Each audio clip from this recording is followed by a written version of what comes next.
오늘 본문 말씀으로 제목은 바다 위를 걷는 사람입니다. 한번 따라해 볼까요? 시작. 본문 속에 인류 최초로 바다를 걸은 사람 이름이 기록되어 있습니다. 그 이름은 베드로예요. 마태만 특별히 기록한 이름이에요. 베드로는 누구인가? 갈릴리 출신의 어부예요. 촌사람이에요. 그런데 그는 정통 유대인이에요. 오래전부터 율법을 통해서 하나님을 알았고 하나님을 믿었던 사람이에요. 그러나 그의 신앙생활은 큰 변화가 없이 살았던, 하늘 소망보다는 이 땅에 소망을 두고 밤에 늦도록 일을 해야 했던 사람이었습니다. 그런데 그가 예수를 만나고 나서 예수를 믿게 되고 예수와 더불어 새 언약의 사람이 되었어요. 예수를 만난 다음부터는 그는 복음 안에서는 새신자와 마찬가지예요.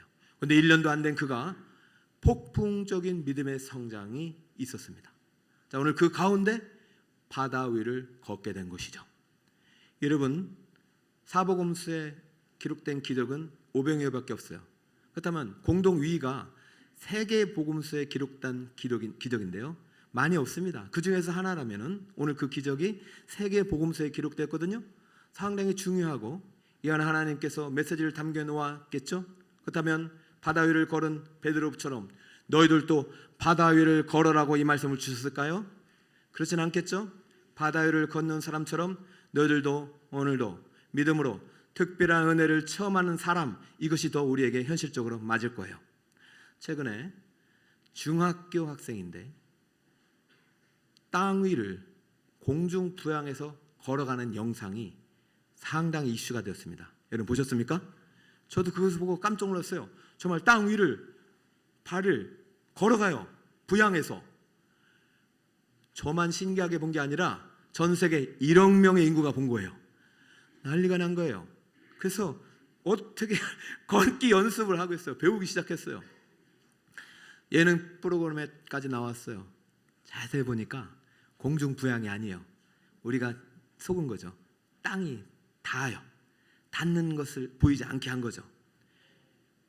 그런데도 사람들이 그걸 배우려고 그렇게 1억이 보고 수많은 비디오들이 나오고, 그것은 진짜 이야기가 아닌데도 그렇게 배운다면 오늘 예수님께서 기록한 바다 위를 걸은 베드로의 기적 이야기는 1억이 아니라 수십억 인구가 다 배워야 해요. 오늘 말씀을 통해서 우리도 베드로처럼 바다 위를 걷는 방법을 가르쳐 드리겠습니다. 말씀 끝나고 여러분 바다 위를 걷지 마시고 바다 위를 걸은 베드로처럼 특별한 은혜를 체험하는 여러분 되시기 바라고, 2024년이 그 은혜가 충만하길 바랍니다. 자, 쉽게 바다 위를 걷는 법 3가지입니다. 첫 번째, 믿음이 성장하는 사람이 바다 위를 걸을 수 있습니다. 따라볼까? 믿음이, 시작. 자, 예수께서 즉시라는 단어가 3번 나오는데 22절 다 함께 읽습니다. 시작. 예수께서 즉시 제자들을 재촉하사 자기가 무리를 보내는 동안에 배를 타고 앞서 건너편으로 가게 하시고, 예수께서 즉시 3번에 나오는데, 자, 일단 1단계로 가볼게요. 예수님께서 즉시 막 재촉을 해요. 누구를? 제자들을. 무리들을 내가 보낼 테니까 너희들은 저 배를 타고 건너편으로 먼저 가라. 재촉을 해요. 왜 그런가? 앞뒤 문맥을 살펴보니까 2가지 이유가 있어요. 첫 번째는 제자들이 너무 피곤해요.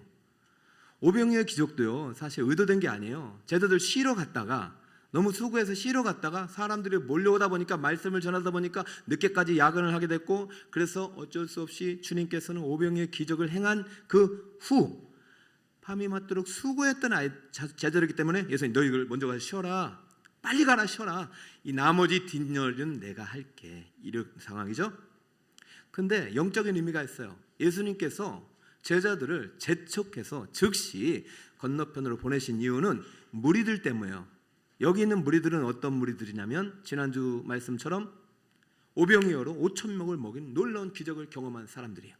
근데 이들이 그것을 먹고 나서 바른 믿음의 반응이 있었으면 좋겠는데, 예수님이 볼 땐 이 무리들이 반응이 너무 믿음과 다른 방향으로 가고 있는 거예요. 요한복음의 기록을 볼까요? 그러므로 예수께서 그들이 와서 자기를 억지로 붙들어 무엇을 삼으려 합니까? 임금. 예수님을 한 나라의 왕으로, 자신의 육적인 필요를 채워주는 그러한 사람으로, 예수님이 오병이의 기적을 행하신 목적은 이 땅에 임금이 되려고 오신 거 아니에요. 예수님이 오신 목적은 생명이 떼고 되셔서 십자가 대속의 죽음을 통해서 온 인류를 대속하시고 온 인류를 사랑으로 섬기신 후에 구속을 완성하시고 부활 승천하셔서 온 우주 만물의 왕이 되기 위해서 오셨어요. 그런데 이스라엘 사람들은 우리만의 하나님이 되기를 원해요. 우리만의 그리스도인이 되기를 원해요.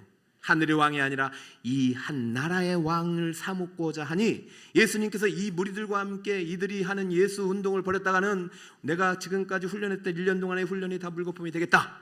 제자들이 무리들과 분리시켜야 될 필요가 생긴 것이죠. 제자들이 믿음의 방향이 궤도 이탈하겠다. 제자들의 믿음이 하늘에 속한 것이 아니라 새 속에 물들겠다. 속히 즉시 재촉하사 배를 타고 보낸 것입니다. 그런데 질문이 생깁니다. 예수님의 관심은 지금 믿음입니까? 기적입니까? 믿음이죠. 예수님은요, 오병이의 기적을 행하시고 지금 바다 위를 걷게 된 기적이 있기 전이에요. 예수님은 지금 기적을 행하고 나서도 이 기적의 목적이 예수님이 누군가를 알려주고 예수님을 바로 믿고 그 믿음이 성장하기를 바라는 것이에요. 그러므로 믿음이 다시 한번 무너지지 않으려면 이 무리들과 분리를 시켰는데, 분리하는 것까지는 좋은데 예수님 지금 어디로 가셨냐면 기도하러 산에 가셨어요. 23절에 무리를 보내신 후에 기도하러 따로 산에 올라가시고 저물매 거기 혼자 계셨어요. 이해가 되셔요? 제가 만약에 예수님의 입장이라면 믿음이 자라려면 산으로 가서 기도를 같이 해야 될까요? 저편 가서 쉬어야 될까요? 산에 가서 기도해야 믿음이 자라는 거 아닙니까? 철학기도 하고 새벽기도 하고 해야 믿음이 자라는 것이 아닙니까? 물론 예수님께서 그 훈련도 시키셨겠지만 지금 입장에서는 예수님은 정말 제자들을 사랑하셨어요. 물론 기도하러 와도 되지만 제자들을 쉬러 보낸 거예요. 그리고 쉬러 보내는 중에 또 하나, 그래, 이번을 통해서 이 제자들에게 믿음을 성장할 수 있는 기회로 삼게 하자라고 보낸 거예요. 여러분, 믿음은 교회에서 자라는 것이 아니라 세상에서 자랍니다. 믿음은 말씀 들을 때 자라는 것이 아니라 말씀 들어 실천할 때 자라는 거예요. 그러므로 제자들이 예수님과 함께 500리의 떡을 먹는 이 자리에 믿음이 자라는 것이 아니에요. 믿음이 있었겠지만 그 믿음 가지고 세상 가서 맞서 믿음으로 두려움과 싸워서 이겨나갈 때 그 믿음이 자라는 줄 믿으시기 바랍니다. 여러분 보세요. 2023년 돌아보세요. 여러분 믿음의 선한 싸움이 없었다면 믿음 정체되는 거예요. 내가 예수 믿었는데 고난이 하나도 없고 예수 믿었는데 어려움이 하나도 없다. 그럼 여러분 믿음은 아주 옛 믿음에 불과한 거예요. 예수님은 우리의 믿음이 자라기를 원하셔요. 믿음의 성장이 예수님이 목표예요. 믿음의 성장이 기적이 목표예요. 절대 기적이 목표가 아닙니다. 예수님은요, 그 믿음 때문에 보내신 거예요. 왜? 혹시 만날 수 있는 두려움과 맞서 싸워서 이기라고. 그러므로 우리가 바다를 걸을 수 있는 비결은 첫째 믿음이 자라야 되는데 그 믿음이 자라려면 두 번째 단계가 꼭 필요하겠죠. 따라할까요? 믿음, 두려움을 이기는 사람입니다. 시작. 어떤 두려움이 와도 맞서 싸워 이겨나갈 때 믿음이 자라는 것이고 믿음이 자랄 때 바다 위를 걷게 되는 것이죠. 27절에 두 번째 예수님께서 즉시 뭔가를 하셨어요. 자, 같이 읽어볼까요? 시작. 예수께서 즉시 이르시되 안심하라 나니 두려워하지 말라. 두려워하지 말라는 말을 성경에 상당히 많이 기록하기 때문에 일부 주석가들은 365번일 것이라고 말해요. 제가 볼 때는 더 많을 수도 있고 좀 미달할 수도 있겠지만은 맞아요. 우리는 매일 두려움과 싸워야 돼요. 여러분 요즘은 아침에 눈을 뜨면 문 밖에 쿠팡 아저씨가 배달을 왔습니다. 그래서 저도 새벽기도 갔다 오면 항상 쿠팡 아저씨가 먼저 와 있어. 제가 잘못해서 뜯어봤다가 우리 자녀들 거 뜯어봤다 혼자 한 적도 있어요. 자기 것만 봐야죠. 근데 수팡 아저씨보다 먼저 오는 배달 아저씨가 있으니 사탄 배달원이라고 이 녀석들은 매일 두려움을 배달을 갖고 와요. 여러분, 사탄 마귀가 배달한 두려움을 뜯어보면 됩니까? 안 됩니까? 안 되죠. 근데 왜 뜯어봐요? 사탄이 아주 악에선 지혜로워가지고요, 아주 이 두려움이란 것을 포장을 잘해요. 먹음직스럽고 보암직스럽고 탐스럽게 포장해요. 어떻게 해요? 먹음직스럽고 보암직스럽고 탐스럽게 포장해서 뜯었다가 두려움이 확 밀려오고 근심 걱정 오고. 여러분, 아침마다 두려움이 와요. 여러분, 어떻게 이길 수 있어요? 아침마다 두려움이 찾아올 때 두려움을 없어지게 해달라고 기도하지 말고 두려움을 이길 수 있는 믿음을 달라고 기도하신 여러분이 되시기 바랍니다. 그거예요, 그거. 오늘 보니까 예수님께서 안심하라, 나니 두려워하지 말라 이렇게 하셨어요. 왜 이렇게 하시냐면 제자들이 예수님 말씀 믿고, 예수님이 갑자기 본인이 일 다 할 테니까, 내가 우리 보낼 테니까 너희들 빨리 저쪽으로 가라 보내셨으면 뭔가 좋은 일이 있어야 될 거 아닙니까? 야, 우리 쉬자, 우리 휴양하자 이래야 되는데, 가다가 뭘 만나냐면 풍랑을 또 만난 거예요. 풍랑을 24절에 배가 이미 육지에서 술이나 떠나서 바람이 거스름으로 물결로 말미암아 무엇을 당하더라? 그럼 여러분 생각해 보세요. 이 고난 누가 준 거예요? 예수님이 준 거예요? 사탄 마귀가 준 거예요? 예수님이 준 거죠? 이럴 줄 알았어요. 예수님이 고난을 주셨다면은 굳이 재촉하지는 않으셨겠죠. 그리고 예수님이 고난을 주셨다면 즉시 와서 두려워하지 말라고 안 하셨겠죠. 예수님은 이 풍랑이 임할 걸 아셨어요. 어쩌면 그래서 더 빨리 가라고 했는지도 몰라요. 여러분, 예수님은요 자연 질서를 어그러뜨리지 않으셨어요. 그냥 비가 오면 비가 오는 대로, 해가 뜨면 해가 뜨는 대로, 눈이 오면 눈이 뜨는 대로 예수님의 사명의 길을 가셨지, 예수님이 가는 길, 비바람 다 없애지 않으셨어요. 제자들 입장에서 이해가 안 되죠. 하나님 아들이면서 왜 그러느냐? 왜 그렇겠어요? 바로 여러분들의 믿음 때문이에요. 이 세상은 항상 두려움과 맞서 싸울 수 없는 환경으로 가득합니다. 그러니 두려움 없어지라고 기도하지 말고 두려움과 맞서 싸우라는 거예요. 예수님도 아셨겠죠. 풍랑이 있을 수 있다는 것을. 오늘날 같으면 일기예보가 잘 돼 있어가지고 오늘 비 오면 안 나가면 됩니다. 그러나 이때는 몰라요. 예수님은 자기 사명에 충실하셨고 제자들 보냈지만 제자들이 가다가 풍랑을 맞는 거예요. 그러니 예수님이 그걸 보고 기도하시다가 갑자기 기도 멈추시고 즉시 달려가서 얘들아 안심하라, 내가 왔다 하신 것이죠. 이 고난은 예수님이 주신 것입니까? 원래 그 시간에 불어날 고난이었습니까? 자연 법칙대로 부은 거예요. 근데 우리는 비가 없어지기를, 풍랑이 없어지기를, 그게 바로 두려움을 이기는 거라고 생각하는데 천만입니다. 주님이 오신 그날까지 비는 불 것이고 바람을 불 것이고 눈이 올 것이고 풍랑을 일 것입니다. 제자들의 입장에서는 예수님이 한 거죠. 이럴 줄 몰랐다. 예수님이 그렇게 재촉할 때부터 알아봤다. 우리가 교회 다니지 말아야 돼. 교회 다니니까 고난이 와. 지난번 마태복음 8장에도 보니까 우리가 가다 풍랑을 만나가지고 예수님 그때 주무셨잖아. 그때는 예수님이 풍랑과 바람과 바다를 다 잠재우셔가지고 그때 막 놀래가지고 예수님 찬양 그랬는데 벌써 그것은 다 잊어버렸어요. 두 번째 또 고난을 당하니까 이럴 수는 없다고 말이지. 여러분, 고난이 겹쳐올 때 그때가 바로 여러분의 믿음을 확인하는 시간이에요. 제자들의 믿음의 상태를 보여주고 있어요. 지금 이 제자들이 오병이어 기적을 경험하니까 아주 믿음이 높아진 줄 알죠? 천만의 말씀입니다. 여러분이 신앙생활하면서 놀라운 기적을 경험하니까 아주 믿음이 좋아서 그런 줄 알죠? 천만의 말씀입니다. 오병이어 기적을 경험한 제자들의 믿음의 상태, 2023년 12월 마지막 주 여러분의 믿음의 상태가 아니냐 말입니다. 25절 여러분 혼내는 게 아니에요.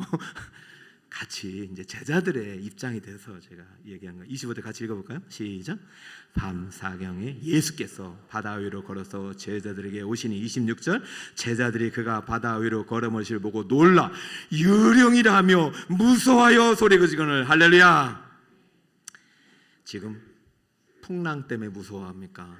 예수님 때문에 무서워합니까? 제자들이 풍랑 때문에도 고난 때문에도 무서워하지만 예수님 때문에 더 무서워하고 있네. 이게 어떻게 바른 믿음이냐고요. 그런 이 상태로 예수님을 임금 삼고자 하는 무리에 섞어 놨다가는 그냥 믿음 다 잃어버리는 것이죠. 여러분 어떤 순간에도 주님 떠나지 마시기 바랍니다. 예수님 붙잡으시기 바랍니다. 예수님 진짜 쉬라고 보낸 거예요. 쉬라고 보냈는데 즉시 보냈는데 풍랑 만나서 저렇게 고생하고 있으니 즉시 달려가서 얘들아 난이 두려워 말라. 그러면 제자리 짜서 할렐루야 할렐루야 할렐루야 이제 살았다 이렇게 되는데 요령이다 해버렸으니 예수님의 입장에 상당히 서운합니다. 우리 성도들 가운데는 고난이 겹쳐오신 분들이 너무 많아요. 저는 그것을 볼 때마다 저도 기도하죠. 제발 이 고난을 없애달라고, 이 병을 없애달라고, 이 문제를 해결해달라고. 근데 어느 순간부터 하나님 기도를 바꾸셔요. 그 기도하지 말고 이 문제와 이 고난과 이 두려움을 이길 수 있는 믿음을 달라고 기도해라. 할렐루야. 여러분, 이때 진정으로 우리가 필요한 것은 믿음이지 환경이 아닙니다. 여러분, 어떠한 고난의 환경도 언젠가는 우리 매일매일 올 수밖에 없어요. 바다도요, 풍랑이 없으면 안 돼요. 태풍도 가끔 쳐야 이게 순환이 돼가지고 썩지 않는데요. 바다는 고요할 때도 있고 큰 물결일 때도 있어요. 중요한 건 우리 배가 커지는 것입니다. 중요한 건 여러분의 믿음이 커지는 것입니다. 2023년 여러분의 믿음이 유령이다 정도의 믿음일지라도 다시 한번 오늘 예수님 다시 한번 손 붙잡고 2024년은 물 위를 걷는 기적의 사람이 되시길 바랍니다. 예수님의 관심은 기적이 아니라 여러분의 믿음이에요. 고요한 바다로 저 천국 향할 때 주에게 순풍 주시니 감사합니다. 큰 물결 일어나 나 쉬지 못하나 이 풍랑으로 인하여 더 빨리 갑니다. 사랑하는 여러분, 혹시 두려움이 배달해 왔나요? 고난이 앞에 펼쳐져 있나요? 두려워하지 마시기 바랍니다. 주님의 음성을 들읍시다. 따라해 볼까요? 안심하라. 안심하라. 나다. 나다. 두려워 말라. 할렐루야. 하나님이 이 문제를 해결할 수 있는 능력이 있기 때문이에요. 그리고 이 해결하는 법을 가르쳐 주시려고 오신 거예요. 여러분, 두려움을 이길 수 있는 방법 3단계. 이게 중요합니다. 말씀을 따라가는 것입니다. 따라볼까? 말씀을 따라가는 사람이 되자. 또 예수님께서 즉시라는 단어가 31절에 나옵니다. 자, 이게 중요합니다. 자, 31절 시작. 예수께서 즉시 손을 내밀어 그를 붙잡으시며 이르시되 믿음이 작은 자여 왜 의심하였느냐 하시고. 할렐루야. 그래서 손을 잡고 믿음이 작은 자라고 한 사람이 베드로입니다. 저는 이 본문을 읽으면서 정말 예수님이 정말 우리의 믿음을 기뻐하시고 믿음이 자라기를 원하시는 거, 이걸 깨달았어요. 왜냐하면 베드로 믿음이 제일 커요. 사실은 이때는 이미 베드로가 바다를 걸은 상황이에요.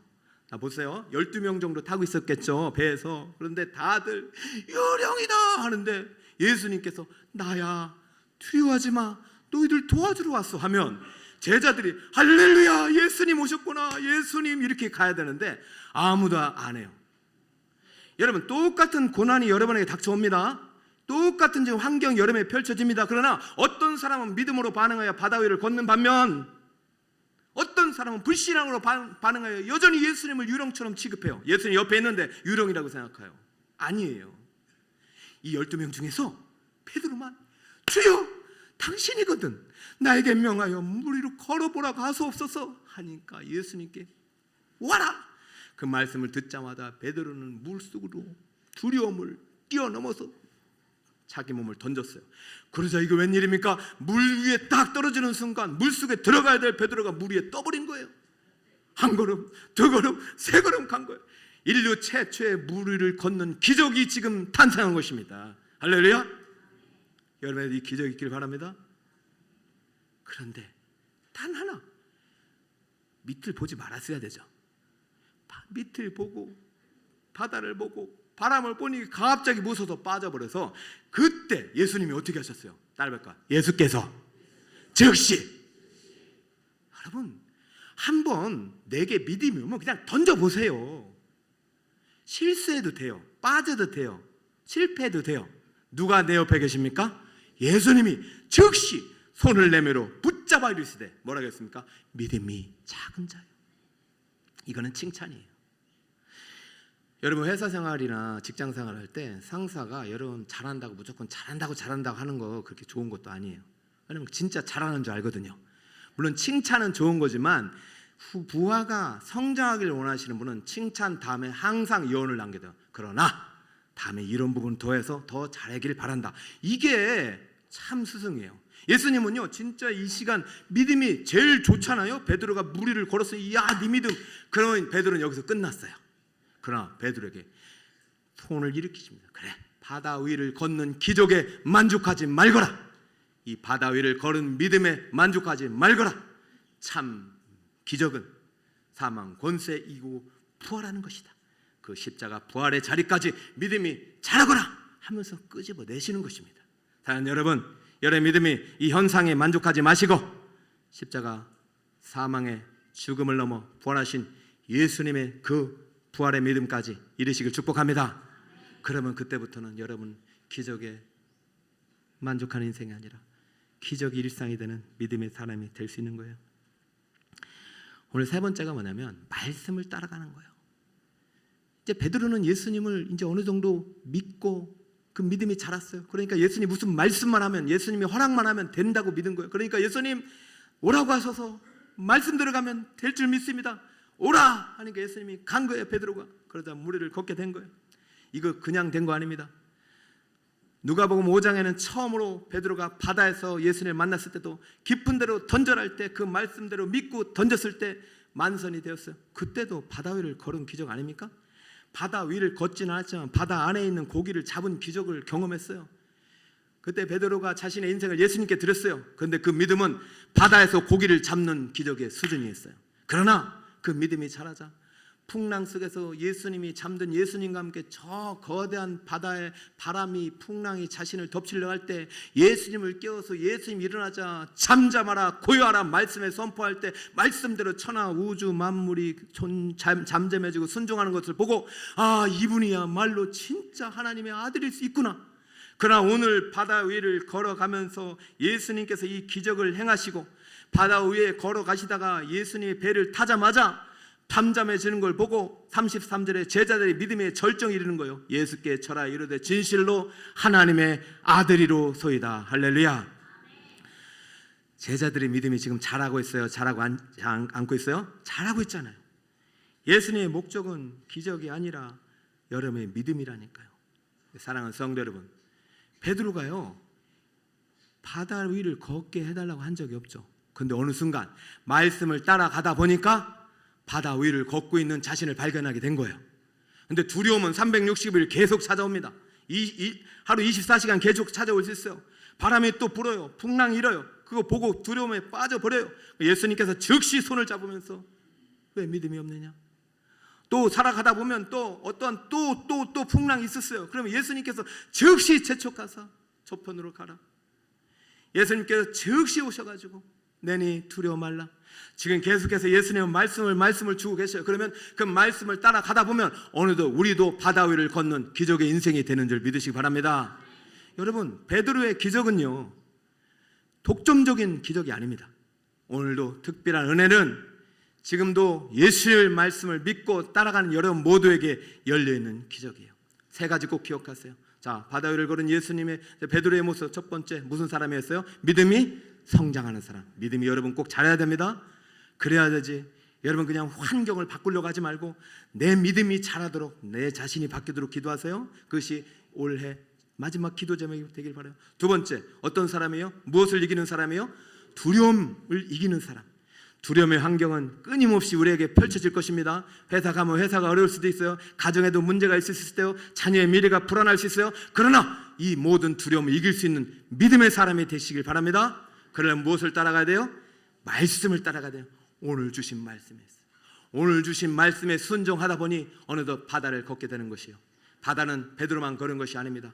아브라함도 말씀을 따라 무일푼으로 아무것도 없었지만은 가나안 땅에 와서 그 가나안 모든 땅의 후손들이 그 기업을 차지하는 놀라운 기적을 말씀을 따라온 아브라함에게 하늘의 별과 같은 100세까지 자식이 없었지만 하늘의 별과 같은 후손들을 주는 바다 위를 걷는 기적을 아브라함은 말씀을 따라가다 체험하였고 모세도 마찬가지예요. 애굽에서 부르짖는 소리를 듣고 나는 못한다고 하지만 주님의 말씀대로 말씀을 따라가서 홍해를 가르는 기적을 했고요. 호렙산에서 하나님의 불로 쓰신 십계명을 받는 기적을 경험했고요. 여호수아도 마찬가지요. 모세 같은 지도자의 후계자가 되는 것은 너무 두려워요. 나는 못해요. 나는 이 회사 맡을 수 없어요. 나는 이 기업 경영할 수 없어요. 나는 이번 결혼 못해요. 두려워요. 나 같은 사람이 무슨. 여러분, 그러나 그 두려움을 예수님께서는, 하나님께서는 어떻게 여호수아에게 이기게 하시느냐? 내가 네게 준 율법책 있지 않느냐? 이거 꼭 붙잡아라. 이 안에 기록한 대로 매일매일 읽고 묵상하여 따라가다 보면 너도 모세와 같은 기적의 사람이 되리라. 할렐루야. 생각해 보세요. 전혀 넘사비가 했던 모세가 했던 기적보다도, 아니 모세가 했던 홍해를 가렸더니 요단강을 갈랐죠. 모세는요 2명의 왕을 무찔렀지만 31명의 왕을 무찔렀죠. 여리고 성도 무너뜨렸죠. 전쟁하다가 해와 달이 멈추는 기적도 경험했죠. 여러분, 지금도 이 바다를 걷는 특별한 은혜의 기적은 여러분에게 하나님께서 준비하고 계심을 믿으시기 바랍니다. 그러려면 말씀을 따라가야 되고, 그러면 두려움과 맞서 싸워 이겨나가야 되고, 여러분 믿음이 날마다 자라나시기를 축복합니다. 자, 바다 위를 걷는 법 아셨죠? 역순으로 가야 돼요. 말씀을 따라 두려움과 맞서 싸워서 믿음이 더 자라날 때 하는 그 믿음의 분량에 맞는 특별한 은혜를 허락해 주실 줄 믿습니다. 예수님은 2023년 여러분과 항상 함께 하셨어요. 예수님은 유령이 아니에요. 두려움이 유령 같은 거예요. 물리치세요. 2024년도 어려움과 고난의 시련이 닥쳐올 수 있어요. 그러나 여러분 기억하세요. 오늘 말씀 꼭 기억하세요. 사랑하는 아들아, 사랑하는 딸아, 지금 어떤 환경이 있을지 몰라도, 어떤 고난의 파도가 네 앞에 있어도 두려워하지 마라. 안심하라. 나다. 왜 믿음이 그렇게 작냐? 너희 믿음이 더 자라기를 원하노라. 그리고 즉시 손잡아 일으키시는 그 주님의 손을 붙잡고, 여러분 2023년 좀 여러분 볼 때는 좀 낙제점 같아도 주님 앞엔 낙제점이 없어요. 실패도 또 다른 믿음의 교훈의 훈련장이에요. 2024년 그 주님과 함께 믿음으로 멋지게 출발하시는 우리 성도님 되시기를 예수 그리스도의 이름으로 축원드립니다.